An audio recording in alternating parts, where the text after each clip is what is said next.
I guess you won't even ask me to come in. No problem. I am the soon-to-be CEO of this company. I don't need anyone's permission to enter my own office. Saying this, Jun stepped inside the office and sat on the chair right across from YN. Seeing him seated so confidently, YN immediately understood that Jun was only here to shake her confidence. She chose to ignore him completely. Noticing her indifference, Jun smirked and provoked her. Isn't it strange, YN? When you were chasing after me like a madwoman, I didn't pay you any attention. But now that I'm interested in you, you won't even spare me a glance. YN maintained a serious expression and replied coldly, This is not interest, Jun. It's greed. You never loved me, and you never will. You are just a money-hungry man, chasing after wealth and power, nothing more. Her words hit Jun like a dagger. His jaw clenched in anger, and just as he was about to say something, bam! The office door suddenly burst open, grabbing both YN and Jun's attention. Standing at the entrance, exuding confidence, was V. V ran a hand through his hair stylishly before warning, No, no. Don't even think about it. If you lay a finger on her, you'll have to deal with me first. Seeing V, Jun's anger flared up even more. He pointed a finger at him and sneered, How the hell did you get in, you worthless influencer? Have you forgotten your place? Looks like I need to remind you. But we locked eyes with him, unfazed, and said firmly, You don't have the status to know my worth, Jun Jae-sung. Right now, I need to have an important conversation with Miss YN, so I am taking her with me. Without waiting for a response, we grabbed YN's wrist and led her out of the office. Both YN and Jun stared at him in shock, not because of his boldness, but because very few people knew Jun's full name. Since childhood, Jun's father had raised him like a hidden weapon, someone who could destroy companies and take them to the highest level. Clenching his fists, Jun thought seriously, Who the hell is this guy? How does he know about me? I need to be careful. This man could be a serious threat. Inside the car, seated inside V's car, YN remained silent as he drove. Suddenly, the built-in screen of the car lit up with a message from Susie, Your plan is working. What should I do next? The moment V saw the message, he quickly disconnected his phone from the screen. But it was too late. YN had already seen it. Narrowing her eyes, she asked, Mr. V, may I know why Susie is sending you messages like this? Hearing her question, V panicked internally. Damn, what do I say now? If I tell her the truth, she won't understand. And if I lie, she won't believe me either.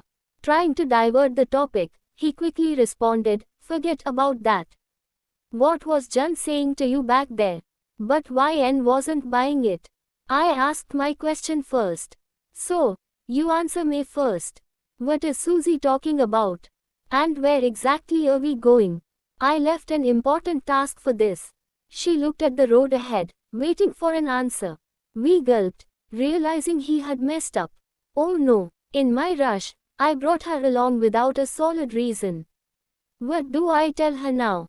If I admit it was impulsive, she'll kill me. Scratching his head awkwardly, he forced a nervous smile and mumbled, Well, I forgot. YN immediately shot him a glare. Excuse me, forgot. You barged into my office, dragged me all the way here, and now you are saying you forgot why. Is this some kind of joke, Mr. V? Her frustration was clear. Do you even realize how important tomorrow's project is for me? If we don't secure this deal, my entire career will be ruined. Years of hard work will go down the drain. She sounded exhausted. Hearing this, V's expression turned serious. If this project is that important to you, then I'll do whatever it takes to make sure you win it. His eyes burned with determination as he made a silent promise. Without another word, he turned the car around and drove YN back to her office. Meanwhile, at King Group, the office was in chaos. Their spies had informed them that Sky Group had placed the lowest bid for the project, barely making a 2% profit. To make matters worse, some other companies were planning to bid even lower. Despite the rising tension, Mr. Kim remained completely relaxed, casually watching a comedy show in his office. Just then, an anxious employee rushed in and reported, "Sir, I don't think we can win this project. Sky Group has already placed the lowest bid. If we lower our bid even further, we'll be at a massive loss." Another employee sighed in frustration. "I guess I was wrong, sir. That online insider influencer company is smarter than we thought." But instead of looking worried, Mr. Kim smirked. He gestured for the employees to leave and leaned back in his chair, thinking, "This is my real victory. Now I don't have to worry about my company falling into the wrong hands. Taehyung will take this company to greater heights." His smirk deepened. "There's only one thing left to handle, and I've already taken care of that." At the beach, Jungkook felt relieved that he had finally gotten rid of Suzy. But Jimin wasn't so sure. "I don't know, Jungkook, I have a bad feeling about this." Ignoring him, Jungkook shrugged and ran towards the water, ready to enjoy his day. Meanwhile, Suzy was at the beach with Minyoung, playing volleyball. Nearby, a group of guys sat watching them while sipping their drinks. One of them smirked and said, "The one on the right is mine. You can do whatever you want with the other one." Laughing, they started walking towards Suzy and Minyoung. One of the men, holding a beer bottle, reached out and grabbed Suzy's wrist. Without hesitation, Suzy slapped him hard. The man's face turned red with anger, and he clenched his fist, ready to retaliate. And then, to be continued, will Taehyung be able to secure the project for YN?